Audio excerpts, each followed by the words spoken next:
Okay, so you want to know how to use divisions and how to their templates and all that? Well, I'm gonna go over that in your.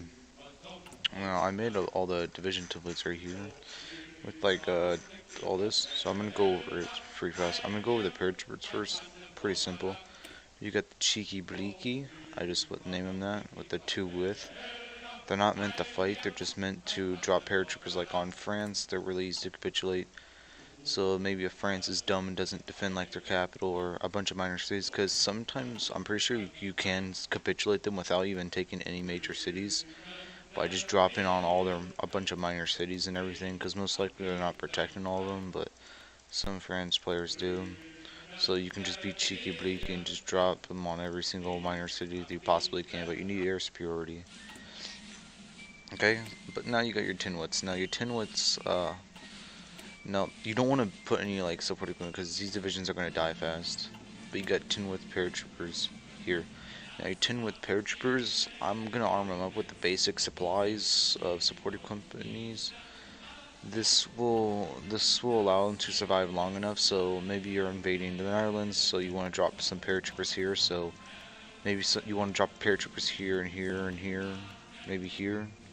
So they'll be good enough to maybe attack like terrible divisions, and maybe they'll be good enough to defend for a little bit while your tanks and all that can push up and relieve them from their duty. Now your 2-width divisions will not do your cheeky breaky 2-width divisions will not do anything for you. Your 10-width paratrooper divisions will be a lot better. Now also with the divisions, you want 10, 20, and 40-width divisions because those are the best divisions. If you go down the... I gave myself some technology and research so I could do some stuff, but there is one... I don't know, there's like, I remember... there's like, I'm pretty sure there's a doctrine or something, but it pretty much reduces your combat width. It reduces your combat width, so this wouldn't be the normal combat width, but try and equal the amount that I'm doing. But you want 10, 20, and 40 width divisions, mainly because the main reason is because in a battle you can only have 80 combat width. You can only have 80 combat width. Say it's a so if you got a force you're attacking here, 80 combat width. You got another here attacking here, that's another 80 combat width. So it's 160 combat width attacking with these two provinces. But say if you got 250 width divisions, that's going to equal 100 combat width and an 80 width battle. So one of the 50 widths will have to sit out because you can't overstack over 80 width. So you'll be missing out on like 30 combat width worth of men. Now what is combat width, you're wondering? Well, if you go and recruit and deploy and you go on edit on any division, it'll be right here. Your combat stats right here. Your combat width 20. Okay. So these paratroopers aren't really that good. The tinwits, I meant to flip tinwits. These are supposed to be tinwits. I meant to have these as tinwits because yep. So they're not really that good. They'll just hold the line long enough for your tanks to get in, but they wouldn't really be that good. It's just pulling them out here. But sometimes I use them to support my 20 widths when I go to paradrop, because my 20 widths, they'll have the 3 basic they need. Also logistic companies, so they won't use as much supplies that they have. But the signal company, now what my knowledge is of the signal company is pretty much I'm pretty sure it helps with the dice roll and everything with the actual battle. And it pretty much just makes you be able to win battles easier and stuff. The actual battles and some stuff. You can go into like shift tab in the game. You can go to guides and go look at the signal companies in depth. But I'm not too familiar with them. I don't hardly ever use them. They're one of the things I hardly ever use that are good with divisions, but they're not like you need to put them in every single division. Maybe just a few. But a lot of times I put them in my paratroopers with my good paratrooper divisions. Now my 20 with paratrooper divisions will be really good. Like say you're wanting to go take, let's just say some random reason. Oh, actually, no, let's use a good example. The UK.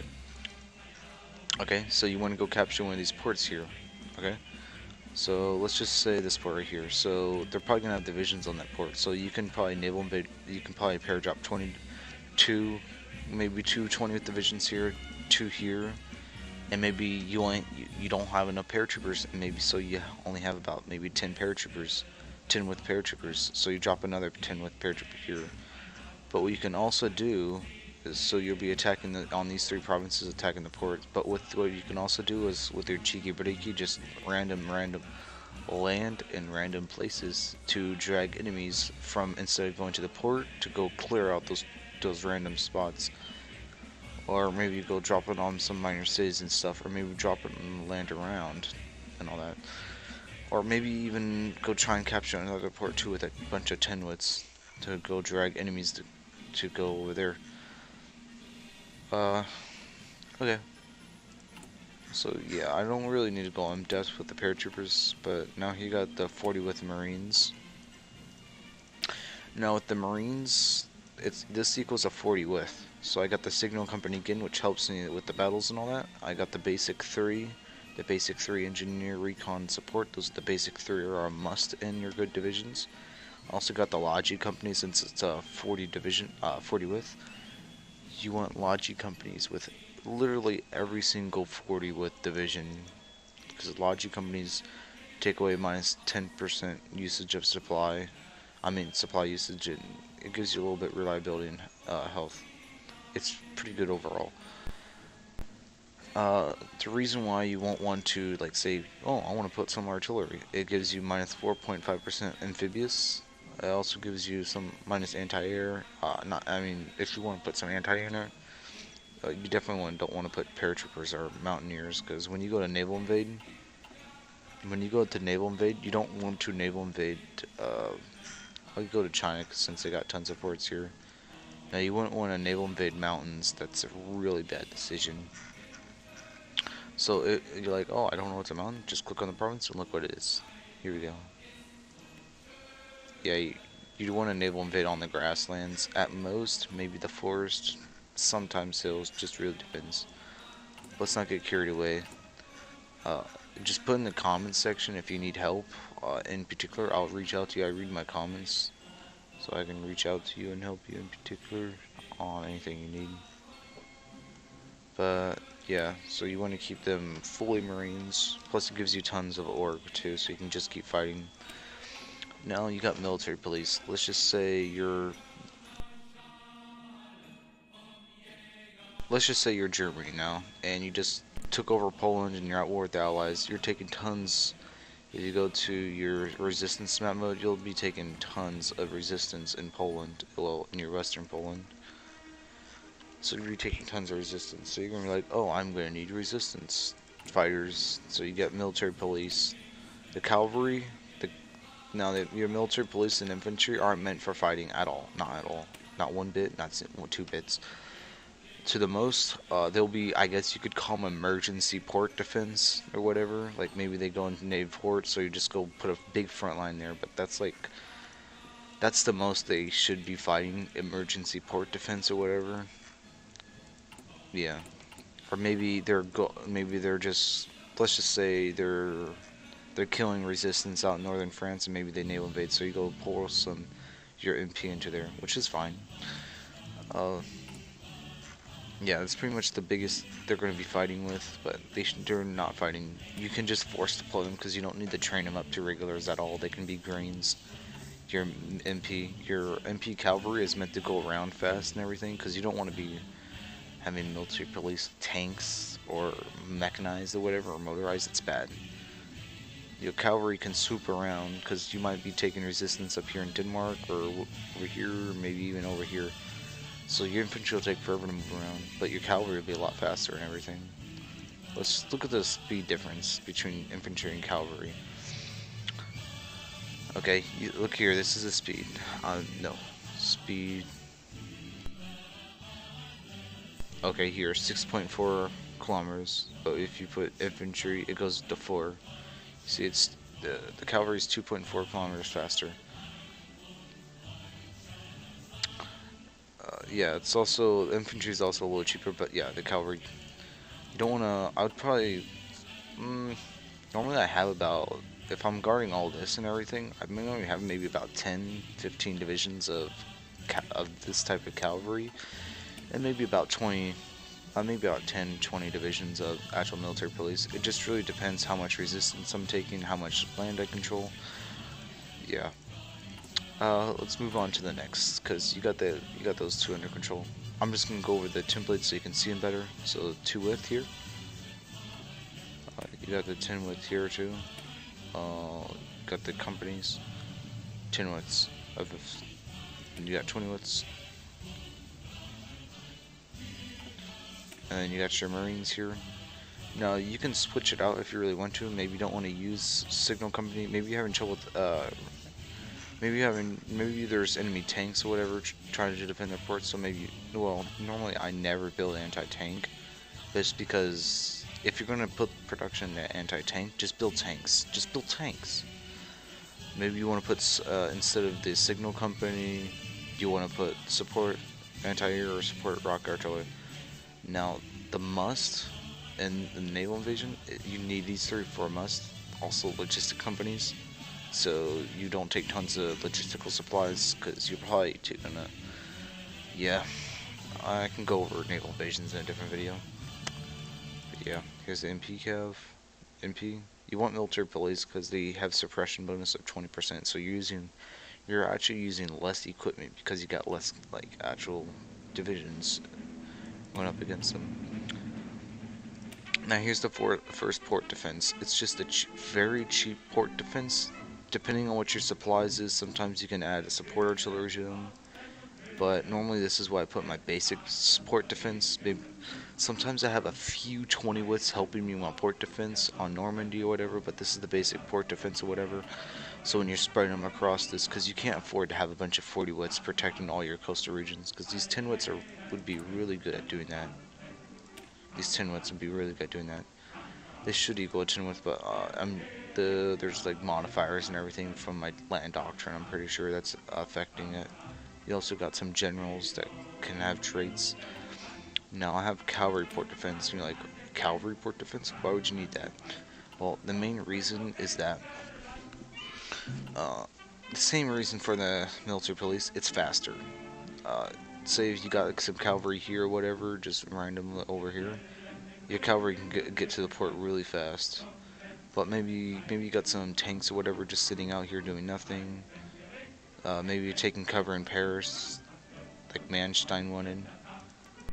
So you can send your tanks out and all that. But your tanks may not get there in time. But your cavalry is just quickly and doozy all over the coastal region really fast. It's pretty much a cheap motorized division. It's pretty fast and everything. So you should be good. I wouldn't build a whole lot of them, just a few of them once in a while. Maybe like throughout the whole Atlantic Wall, maybe like 5, 6 divisions of actual cavalry. I wouldn't really put like 20 divisions on cavalry for port defense. It's just mainly just so they can get into the port, so your extra infantry, your port defense, whatever, can just spill right in there. Just to hold it for a slight longer. But here's the template again, if you want to copy that at all, take a screenshot. Here's the infantry, and then use this. This is a 10 width. This is also a 10 width. Now we got the reserves. Now, what do you reserves for? Sometimes, depending on your anti-air, so I would a lot of times put anti-air in them, but sometimes you don't have enough, so you would just put engineer company. Now, engineer company, the way you would tell your garrisons, they're mainly for garrisons, like, you can just cover your whole, so you're a Soviet Union and all that, and you own you maybe do multi-regional pack. Well, in case Germany paradrops you, or Blitzkrieg 3, you want to have garrisons all over here. I wouldn't put them this far back, but I would say maybe to the river line here, to the front, maybe not directly on the front line. Let's just say you're falling back to this river line, which a lot of people call the Stalin line. Say if Germany punches through, you still want a bunch of random garrisons of reserves just back here garrisoning the area. So when they punch through, or whatever they're spaghettiing, you can maybe defend the airport, they're just punching through, you can encircle them. Or you can counter them, stuff like that. Stop them from making spaghetti. It's a 16 width. It's not a 20 width because they're going to be by themselves, and you can't afford to have a bunch of 20 widths just laying around the place.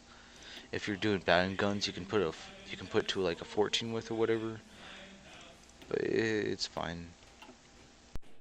All right, let's go next to 20 width infantry. Personally, me, I like 40 width divisions. 40 width divisions are overall better, mainly because I would say that maybe I'm pretty sure it's the HP and org. I just remember watching this video; they were really good. I'll put a link in the description of the actual video I did to help me with templates and stuff. I mean, I've, it's more trial and error and everything, but you learn to pick up a few things here and there for some videos. But a lot of videos I've seen are bad at describing on how a lot of this stuff works. Like feedback gaming, he's decent at best. His guides and everything, they just cringe me and everything because he seems like he knows what he's talking about, but not really. Compared to all the veterans in this game like me, they none of them know what they're talking about. All these YouTubers, ISP people praising him for his 6 width or 14 width tank divisions, cringe. All right.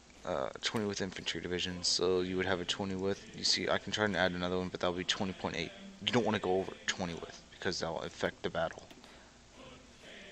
Now, I would have a 20 width of infantry. Depending on your status of artillery, you could add support artillery, but the thing is, you don't want to add support artillery to your crappy 20 width divisions. The main reason is because you want actual artillery divisions to do the work.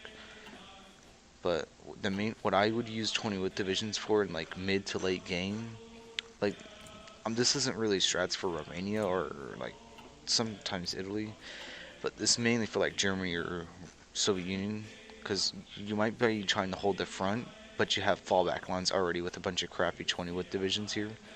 But just in case they pierce through or whatever, you have another, like you got an army group of like 20 widths just defending this river here, just in case they punch through. So you already have soldiers entrenched. You want your 40 widths on the front line or whatever, are already entrenched where you're going to defend. Yeah, they're pretty much a, maybe you want some 20 widths here, or you want some 20 widths along the river lines here, just stuff like that. Because entrenchment's key, because once they push you through the river, you're kind of screwed unless you have tanks to counter them.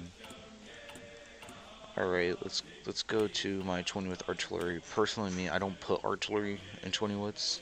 I put support artillery in them sometimes, but I don't put actual artillery in my 20 widths, mainly because they go a little lower on org than your 40 widths would be. But personally, I like 40 widths a lot better. But yeah, you can, for countries like not Hungary, because they control the German Air Force, the micro. But maybe like a country like Romania, Bulgaria, Italy, or whatever that can't afford all those big 40 width divisions, so they have a bunch of 20 width divisions everywhere. So maybe you want a few artillery divisions. Yeah, you put 2 artillery. You don't want to have an uneven amount. You don't want one because they'll mess it up. Because maybe you want to go add some infantry. So it's a 19 width. You don't want a 19 width. You want a 20 width. But just again, my doctrine's messing with it and all that. See, that'll be a 10.4 width if I add another one, so I'm gonna keep it at this. So this is what you want. Just again, maybe not anti-tank. I'd never build that. But maybe you have some support rocket artillery, which I wouldn't really put support rocket artillery in this, but you can if you really want to. It's not terrible. But maybe you want to put some signal companies, which wouldn't be a really good idea. But I never use field hospitals unless like I'm really cautious about manpower. As a Soviet Union, you don't need that much manpower because you have literally unlimited manpower.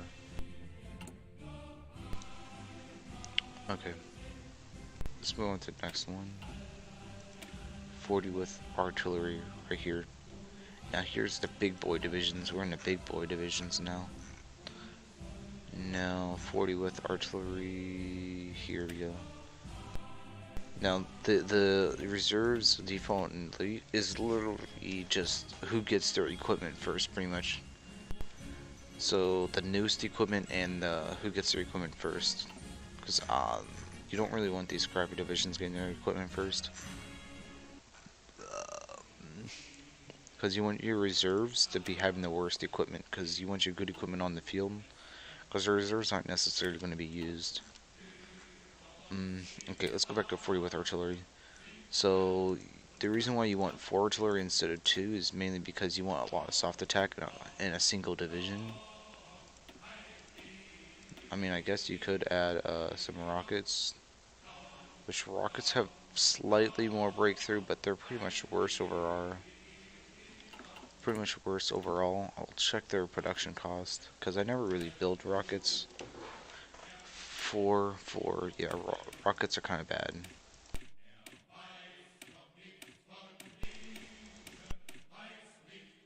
Yeah, rockets. I would say rockets aren't really the best thing to go research and everything. You could put them in a few divisions, but I wouldn't like put them in the main divisions. Yeah, so I got 4 artillery, and then the rest be infantry with some engineers, recon, and logistics. Also with some support artillery and support anti-air. Now, why support anti-air? Because, well, if compared to anti-tank, and anti-tank has a little more piercing, but support anti-air already has tons of piercing itself, so it can probably pierce like light tanks and mechanized divisions and stuff. But it won't really pierce the good tanks and everything, because there's a thing on tanks called armor. Because let's just look at the light tanks armor. Okay, armor 0.9, and then yeah, 0.9. Let's just say something like a medium tank. Now it's armor 1.3. Yeah, I don't really need to go over the piercing stuff. That's not really important. Just and support anti-air is really good, mainly because you don't have to worry about enemy casts and air superiority as much. But it won't affect you, because say if you're Germany or whatever and you pretty much lost your Luftwaffe, maybe you got like 3,000 planes left or something, maybe 2,000 up against like a Soviet Union with 7,000, maybe the UK has like 5,000, and the United States has about maybe 7,000. You only have like 2,000, so support anti-air would be really good for your divisions. Same thing for the Soviets. Maybe you only got maybe 4,000 planes, but the Germans have like 7,000 on your front. So support anti-air would be really good, because air superiority is key. If you don't have air superiority, you're probably gonna die, because your forts and everything will get bombed too. Now we got a 40 width of infantry. Now the main difference in 40 widths of infantry and artillery: one, the infantry are cheaper. They have more org, more HP. Because look here, you got HP. Their HP changed. Their HP drops a lot when you go to the artillery. Now look at their org, which is right here. It's 50.9, 68.7. See now, org, you're like, what's that? If you ever played E4, it's pretty much morale. It's just pretty much how long they can stand the fight till they have to retreat. Kind of like stamina, like it's pretty much how long you can run till you have to stop, stuff like that. Okay, so let's go here. Now the soft attack. Look at the soft attack. It drops a lot, though. So your 40 widths will be a cheaper infantry that can cover the line, while you got some artillery divisions once in a while here and there, just filling in the gaps. Okay, let's move to the next one. So light tanks. I never really build light tanks, but I built some templates just in case you guys want some. I build maybe 1 or 2 throughout the whole game, but I mainly build medium tanks and heavy tanks. Alright, so we got our 20 width light tank here. Now, you don't want to build just light tanks or just medium tanks or just heavy tanks. You want to put some SPGs and tank destroyers and stuff in them, which is really useful. Now, if you don't have mechanized, just pretend the mechanized is motorized. Motorized is faster. But mechanized has way more defense and everything, because just look at the debuffs. Motorized has negative 33 defense less. Also some other debuffs such as that, yeah. But we'll go in the research and look at the motorized and mechanized. Okay, so right here, the speed. Speed. Okay, so 12 kilometers. And then here's the motorized, 12 kilometers. So the best mechanized, which would be like 1944. So you'll probably have this maybe around 1942-ish. Maybe 1943. You have it around there, so yeah. So yeah, it'd be fine together. Let's say here, it's 8 kilometers. Wow, this is 12 kilometers. You also got like light tanks here, which are 14 kilometers, which the motorized and mechanized would slow the light tanks down. But you got the you got say T-34s here with the 9 kilometers, so the medium tanks would be slowing down the mechanized and motorized, so it wouldn't really matter. The speed on those two wouldn't really matter. Now the KB1s, yeah, let's just look at modern tanks. Here we go. Now 10 kilometers, so they'll still be slowing them down. Yeah. Yeah. Okay. Okay. So with the light tanks, I put this stuff here. Now the light tanks, you maybe want to put them maybe up against, uh, maybe you want to go have cheap divisions or whatever, and you want to push through, maybe you push through the Ukraine or whatever, or maybe you're the Soviets and you're trying, maybe the Soviets and maybe trying to do a counteroffensive, but you want a good enough units to, uh, maybe you want to good enough units to beat up the enemies, but you don't want to spend your really good units to do that because you're trying to counter the enemy. So you have your 20 with light tank divisions here. There, you got SPGs, give them a lot more soft attack, because look, they got minus 20. So the SPGs give them 24 soft attack, which is pretty good. So yeah, you got your engineer, you got your basic stuff here, which you can switch this to stuff out with maybe a maintenance company, or maybe you want a support anti-tank. Well, I don't ever build it, but to counter the actual tanks. But support anti-tank would not be enough, and it's also a waste of research. That's the thing. It's not that necessarily support anti-tank is bad. It's more that just you can invest that in the tanks, and it's also research slots you're built. It's also research slots using for that you could be using for other stuff like your doctrines or whatever to free up space. Even as France, it's not necessarily that good to build dedicated anti-tank divisions. Just build tank divisions. Okay, let's go back to this. We're about almost done, maybe halfway. Or a little more.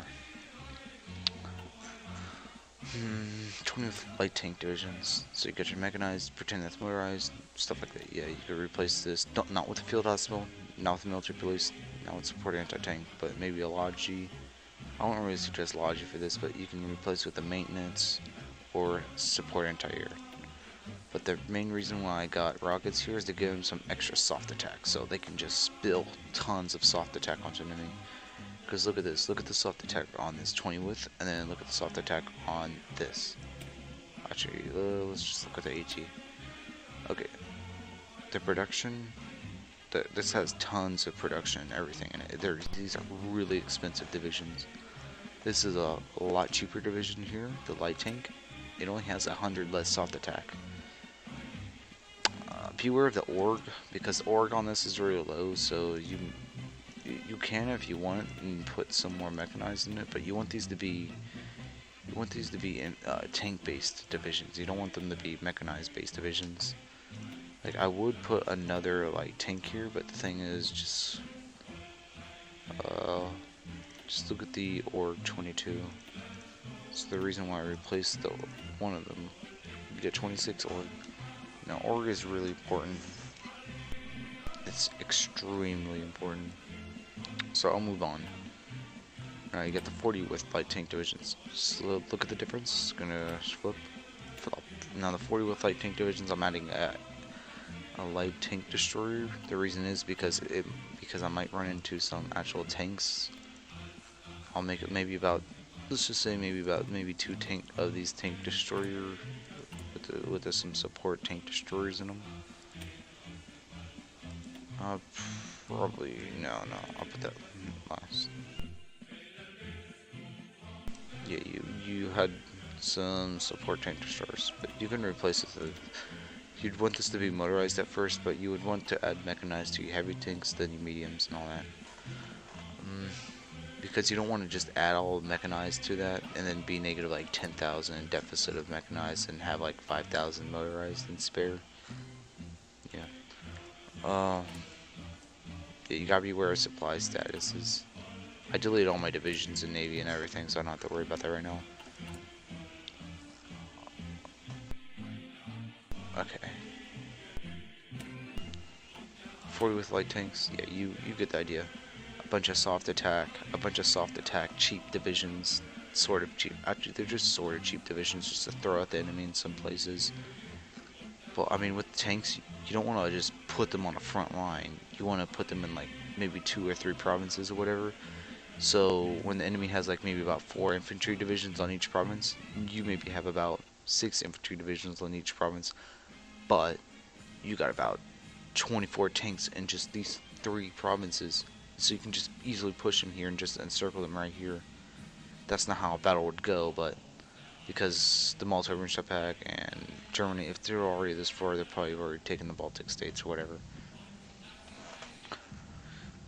But I'm just giving you an example. Alright, let's move on to the SPG medium tanks. Now, the SPG medium tanks, what are you saying? So they would have 4 SPGs in them. Now, they got 27 org. 27.1, but yeah.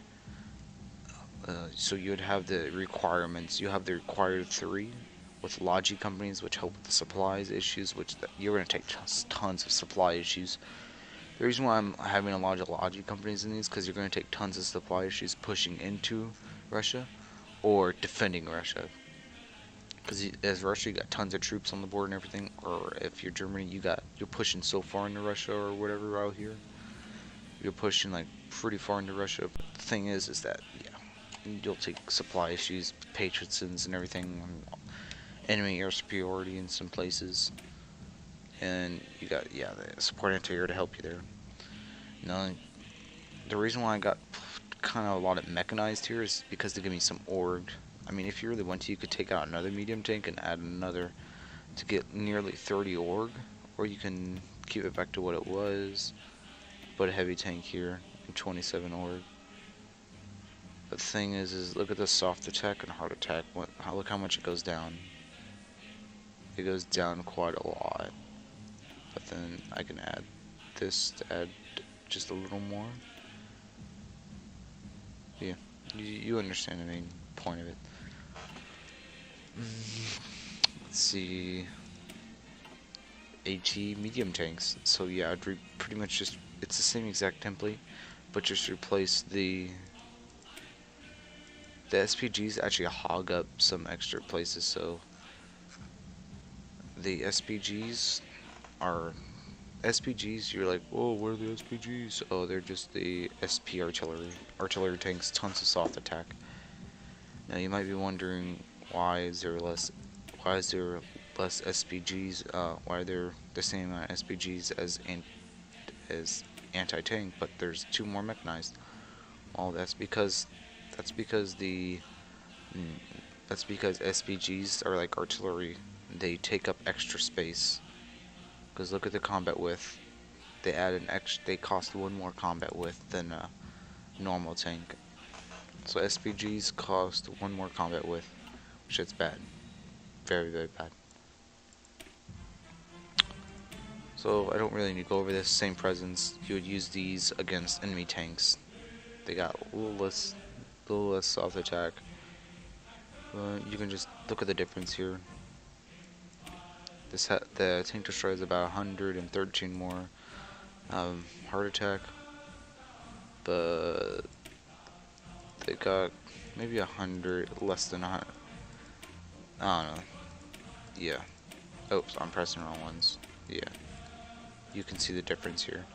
Alright, now AT heavy tank, it's pretty much the same presence of these, it's just their heavy tanks. So we got AT heavy tanks, yeah, you see here, they just cost a lot more. Same amount of org, they just have a little more soft attack. They just have a little more soft attack and a lot more hard attack, way more hard attack. But you can also look at their piercing, which the piercing of this would be 30. But you also have the piercing 55 in that with the light tanks. 30, 55, 40, 52, 73. Oh, this, yeah, 73, 93, 70. Yeah, okay. So, yeah, it's the same presence. You can look at these if you want, and just change them out.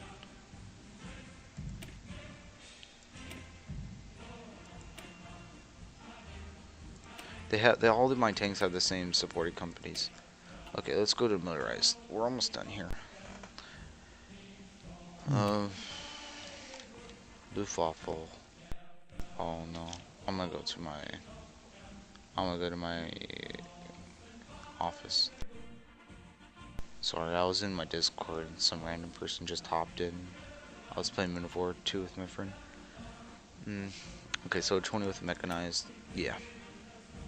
You'd put these in here if you want. You can, if you really want to, you can just duplicate the division for free, which you'd press that and save, and then spawn all the way at the bottom, which you can just name it to something. Here, I'll just name it.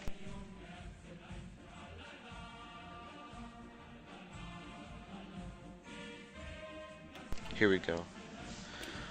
Now, if you could just replace, I don't know, maybe the support artillery, or maybe the support entire into signal company. Maybe you want like 3 divisions with signal companies or whatever, with your 20 with divisions. The same presence goes.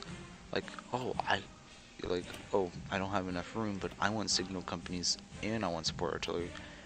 You could still kind of have both. It's just you'll have some 20 with divisions with the support recon, and then some 20 with divisions with support entire. That's the same presence. Okay.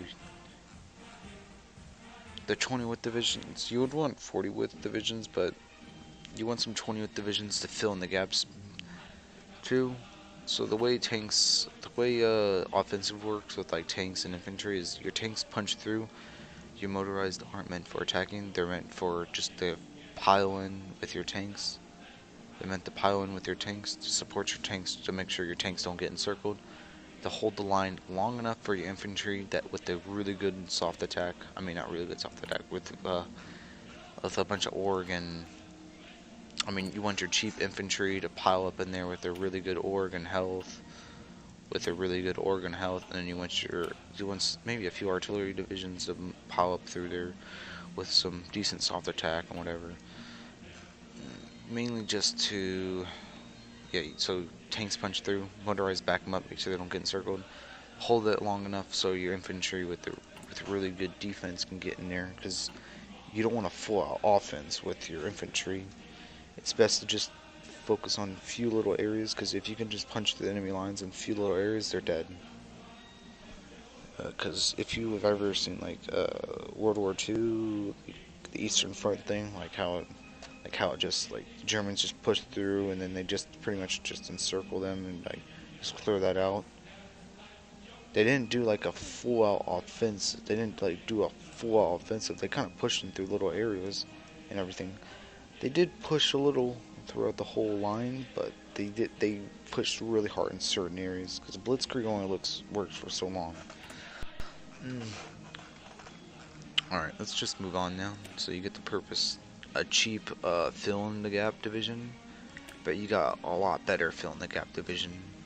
Now your mechanized are different than motorized. Your mechanized would work the same way, but they are actually pretty good at attacking. They're a little better at defending, but they would be a little better at attacking, I guess you could say, in a way. Yeah. But the mechanized are really good at defense. Alright, so 40 with mechanized, there we go. Now, 10 with motorized divisions is just, I guess you can call them meme divisions in a way. Maybe there's a naval invasion and you have to get a bunch of crappy motorized over there just to hold the line long enough. A bunch of crappy motor. Maybe the naval invaded through here, but you got about 24 motorized divisions just sitting here on the western front, and maybe Paris or just spread out throughout the whole line. And then you make a front line here where they're pushing, and then your crappy motorized will get there in time and hold the enemy off long enough, or at least slow them down enough so that your actual maybe a kind of just tiny bit better divisions will get there, and then your really good divisions can push them out. You know, yeah, 40 width. Well, I guess I didn't make this 40 width, but yeah, you get the concept. Yeah, I'm just gonna keep.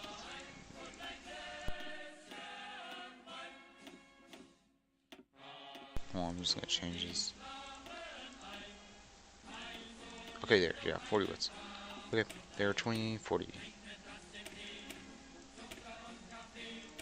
Now with your 10 widths, you can also, like, say maybe you naval invade, maybe the Soviets own Finland, so you naval invade in Finland and you just send crappy motorized through there. You just want to take as much land as possible, and you don't really care if your division's getting circled. So you might push maybe about to here, maybe about, probably take about that much land, and then the Soviets start massing against you. It's not, you don't really have to push up here, just you push far enough to where the Soviets have to direct troops up here and just have another front to look at. That's really the main purpose of that. You can view that as a northern, you can push from the north, but it's mainly just to distract the Soviets up here for a little bit. Maybe you push through here. Yeah, that's pretty much it. Well, I hope you learned one or two few things from this video. If you got any questions, just leave them in the comments. I'll post my profile in the general chat. Send me a friend request if you need like personal help. There's also my Discord. I'll send the Discord in there. I'll send some other videos. I'll send a video that I found that was really useful. Some extra videos. Yeah, SPGs are really good. Stuff like that. Yeah. Enjoy.